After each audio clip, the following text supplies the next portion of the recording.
Quando pesar ou quando medir? Você sabe quando que você vai ter que usar a balança? Você sabe quando é que vai ter que usar uma proveta ou uma vidraria que mede volume? Ah, professor, isso é fácil. Se for líquido, é só medir o volume. E se for sólido, é só pesar. É só assim? Será que o líquido nunca pode ser pesado? Será que o sólido nunca vai ser medido? E quando for creme, quando for forma farmacêutica semissólida, de creme, gel, eu meço o volume ou eu peso? Ih, rapaz, agora fiquei na dúvida, hein? Quer ficar sem essa dúvida? Vem aqui que esse vídeo aqui é para você. Vamos lá. Mas o que usar também? Quando eu for pesar, quando eu for medir a massa, o que eu uso? A balança. Lembra? Para pesar em gramas, a gente vai usar balança. Eu falo grama porque que a letra G, né, como ela é representada. Ah, atenção, hein? Eu vejo muita gente boa aí usando errado. A unidade, né, o símbolo da unidade medida a grama não é GR. Não. Tem muita gente boa usando GR. Pelo amor de Deus, não. A unidade medida massa, a unidade grama, né, essa que é uma unidade medida de massa, grama, é representada com a letra G, G minúsculo. Não é GR e também não é G maiúsculo, e muito menos GR maiúsculo. É G minúsculo, ok? Grama. Ah, e outra coisa também, quando a gente fala no português, né, o grama, quando é unidade de medida, é masculino. Então é 1 grama, 2 gramas. Você falar, eu pesei 1 grama, eu pesei 2 gramas. Está errado. Segundo a norma culta da língua portuguesa, hoje, o correto seria 1 grama, 2 gramas, masculino. Grama feminino seria o vegetal. Grama naquele jardim é bonita, é verde. Então, grama feminino seria o vegetal. Grama masculina é a unidade de medida. Combinado? Só um pequeno parênteses aqui, tá? Mas para você medir a massa, né? Para você medir tantos gramas de determinada matéria-prima, a gente vai usar o quê? Balança. E nós temos basicamente 2 tipos de balança. Nós temos a balança analítica e a semi-analítica. A balança analítica é aquela que tem uma capelinha, é aquela que tem mais casas decimais. Se você olhar lá no visor da balança analítica, é 0,0000, ok? E ela vai dar a medida para a gente em massa, em grama. E a balança semi-analítica é aquela que não tem a capelinha, tá? A gente vai mostrar a figura aqui para você. A balança semi-analítica, ela tem menos casas decimais, menos casas depois da vírgula. Então, normalmente vai ser 0,0 gramas ou 0,00, normalmente no máximo, ok? Já a balança analítica tem mais casas decimais, tem mais casas depois da vírgula. Já a balança semi-analítica, ela tem no máximo 1 ou 2 casas decimais estourando depois da vírgula, tá? Então, aquilo que é mais levinho, usa a balança analítica. Aquilo que é mais pesado, normalmente usa a balança semi-analítica. É claro que sempre vai respeitar o limite mínimo e o limite máximo da sua balança, senão vai dar erro, ok? Sempre respeite isso. Às vezes você vai usar a balança e ver lá que, deu erro. Por quê? Porque você ultrapassou o limite máximo da sua balança, tá? Além, é claro, de outros detalhes que a gente tem que prestar atenção em relação à balança. Se ela está nivelada, se ela está localizada no lugar correto. O ideal é o certo é ligar a balança meia hora antes de utilizá-la. Tudo isso, deixar ela limpa e por aí vai, tá? E para medir volume, né? O volume a gente mede em ml. O que é ml? Mililitros. O ml, já que eu falei sobre grama, que tem que ser minúsculo, que é feminino, ou melhor, feminino é grama vegetal. Grama, unidade de medida, é masculino. 1 grama, 2 gramas. O mililitros, ele pode ser representado ml, certo? E as 2 grafias são permitidas. Tanto M minúsculo, M vai ser sempre minúsculo, M minúsculo e L maiúsculo, como eu costumo até escrever, ou, também é correto também, M minúsculo e L minúsculo. Também é correto, ok? As 2 formas são permitidas de modo internacional, pelo Sistema Internacional de Medidas. M minúsculo e L minúsculo, e M minúsculo e L maiúsculo, ok? Já grama não, grama é só G minúsculo.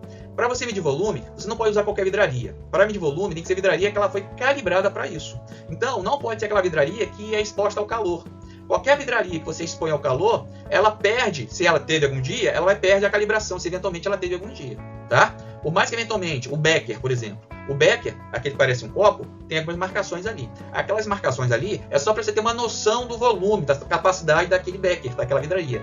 O Becker não é usado para medir o volume. Não. Por quê? Porque o Becker é uma vidraria que pode ir ao aquecimento. Não é verdade? Você pode aquecer o Becker. Já aquelas vidrarias que são utilizadas para medir volume, né, para você medir o volume, elas nunca podem ir ao aquecimento. Nunca. Então, para a gente medir volume, a gente pode utilizar proveta, cálice, balão volumétrico, pipeta, graduado volumétrica e até micropipetador também. Mas, professor, você falou aqui para mim né, o que eu vou usar para pesar e para medir o volume. Beleza. Mas eu quero saber quando pesar e quando medir o volume. Quando? Vem aqui que eu vou explicar para você. Então, doutores e doutoras, vamos entender então quando eu vou pesar ou quando eu vou medir o volume, tá? Usar aquela vidrariz para medir o volume. Professor, eu posso falar que toda vez que for sólido, significa que eu vou pesar? Para ser honesto com vocês, na maioria das vezes, vai ser isso mesmo, na maioria das vezes.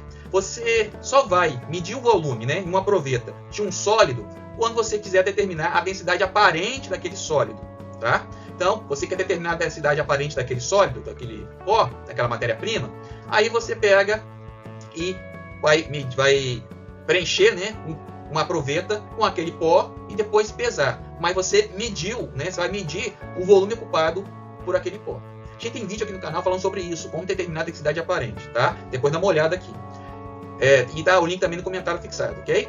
Mas, tirando esse caso específico, de modo geral, realmente, o peso, quando é pó, quando é sólido, você vai pesar, vai usar a balança para ver a massa dele, a quantidade dele, tá? Em gramas. Só vai colocar na proveta se for para determinar a densidade aparente, tá? De modo geral é isso. E líquido? Todo líquido, eu vou só medir o volume, não querer pesar? Não necessariamente. É comum que na maioria das vezes a gente realmente meça o volume, né? Veja quantos ml tem aquele líquido. Mas eventualmente, determinadas formulações, principalmente quando a gente vê expresso em porcentagem peso-peso ou porcentagem peso-volume, quando a gente vê aqui, ó, expresso em primeiro é peso, tá vendo aqui na formulação? Peso. Então significa que aquela matéria-prima deve ser pesada. Mesmo se for líquido, ela deve ser pesada. Ok? Por que isso? Porque às vezes, determinado líquido ele é muito viscoso, muito grosso, muito espesso, e ele iria ficar retido na proveta. Então, para você ter menos perda, em vez de você medir na proveta, você pega e pesa ele, tá?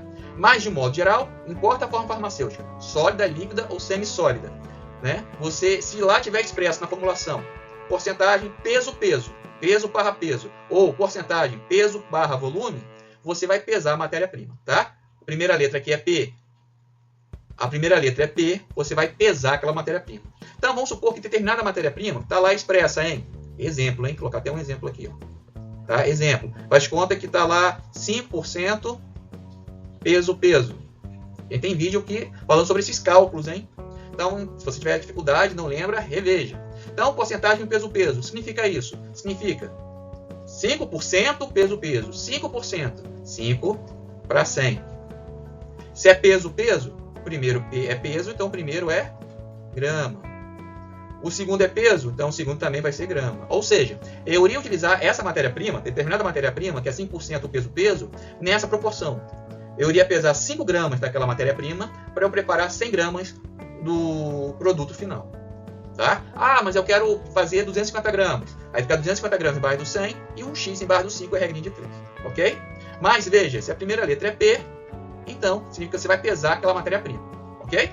Ah, professor, e naquela outra ali que é porcentagem peso-volume? Faz conta então que são 6. 6% peso-volume. Então vai ser, se é 6%, significa que eu tenho a proporção 6%. 6 para 100. Se é peso-volume, a primeira letra é P, não é? Então, 6 gramas. E se o último é V, então o último é ml. Sempre que é P é grama e sempre que for V é ml. Então, nesse exemplo aí hipotético, se eu fosse fazer 100 ml da formulação final, eu iria utilizar 6 gramas da minha matéria-prima. Não importando se ela é sólida, líquida ou semissólida, tá?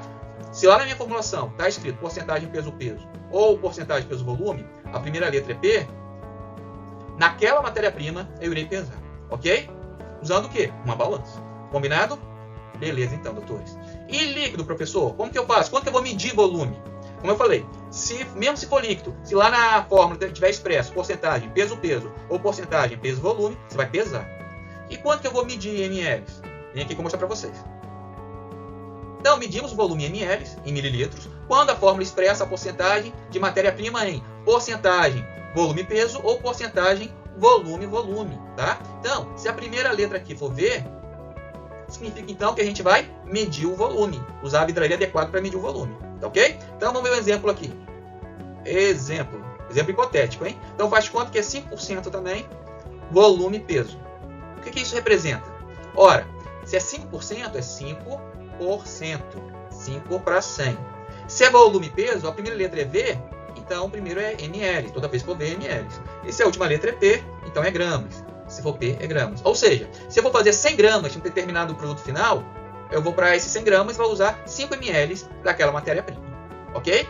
Combinado? Então, se for a primeira letra é V, lá na fórmula, você vai medir em ml. Ok? Agora, outro exemplo. Se for 6% volume. 6%. 6 para 100. A primeira letra é V, então o primeiro é ml. A última letra é V, então o último é ml. Então, para fazer 100 ml daquela solução final, daquele produto final, eu uso quanto da matéria-prima? 6 ml nesse exemplo aí. Eu iria medir o volume. Ok? Beleza.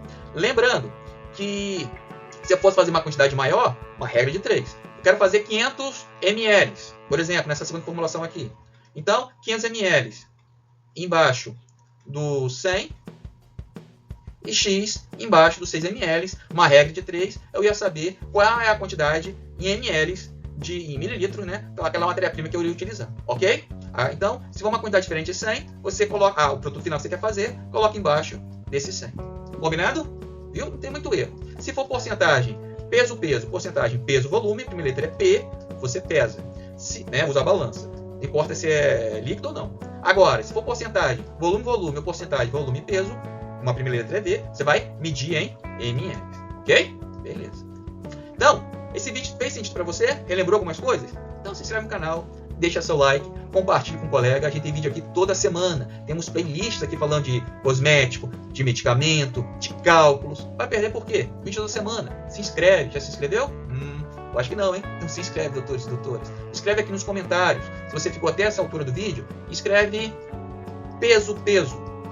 Ah, professor, alguém já escreveu peso. Escreve peso-volume. Alguém já escreveu peso-volume. Escreve volume. Alguém já escreveu volume. Então escreve volume e peso. Vamos escrever, cada um escreve uma coisa, para aumentar o engajamento no vídeo e a gente poder atingir vários outros colegas que precisam desse tipo de conteúdo. Combinado? Mas, professor, é interessante o que você falou. Então eu vou pesar em balança, vou medir o volume nas livrarias adequadas. Beleza. Então, quando for porcentagem, peso ou peso-volume, eu peso. Quando for porcentagem, volume ou volume-peso, eu meço o volume, vejo quantos ml. Beleza. E se for verificar a densidade aparente, tem um vídeo aqui no canal falando sobre isso, aí você vai ter que medir o volume daquele pó, depois pesar aquela quantidade. Depois dá uma olhada, hein? Ok? Mas não sai do vídeo que eu tenho que falar mais uma coisinha com você. Vem aqui, rapidinho. Se você quer um formulário cosmético para preparar pequenas quantidades de sabonete líquido, perfume, shampoo, sabonete glicerinado, então eu tenho uma apostila para você, que é essa aqui, ó. Formulário cosmético para pequenas quantidades. Nela você tem sugestão de fórmulas de cosméticos para fazer em 30 ml ou 120 ml, né, quantidades pequenas, né, de modo artesanal ou mesmo até por aulas práticas. Estou falando também um pouco sobre legislação, tanto em nível industrial, como até a legislação mais recente sobre artesanato, cosmético artesanal. Quer saber mais? Então, acesse a nossa apostila Formulário Cosmético para Pequena Quantidade. Você pode acessar por esse QR Code ou link aqui no comentário fixado. E para você que se interessa pela farmácia com manipulação, quer se atualizar, quer conhecer mais, quer exemplos de fórmulas, vidrarias, exemplos de formulação de cosméticos, medicamentos, quer conhecer quais são as principais vidrarias, principais equipamentos, exemplos de softwares, entre outros assuntos pertinentes ao universo da farmácia com manipulação, então tem acesso ao meu e-book Introdução à Farmácia com Manipulação por esse QR Code aí, ou link no comentário fixado. E para você que não me conhece, é um prazer estar com vocês. A gente tem vídeo aqui toda semana, então se inscreve no canal, deixa o seu like. E a gente tem vídeo aqui então toda semana. Eu sou o professor Verano. É um prazer, uma honra poder fazer parte da atualização, ou quem sabe até da formação de vocês. Você, no caso, é estudante ainda. E eu sou farmacêutico, sou especialista em manipulação farmacêutica, licenciado em Química, habilidade em homeopatia e também mestre em saúde coletiva. Então, eu espero que você tenha gostado desse vídeo. Escreva aqui nos comentários o que você quiser, combinado? E é uma honra poder fazer parte, né, dessa formação e atualização de vocês. Se inscreve no canal, vídeo toda semana, hein? Muito obrigado, turma. Saúde, paz e até o próximo vídeo.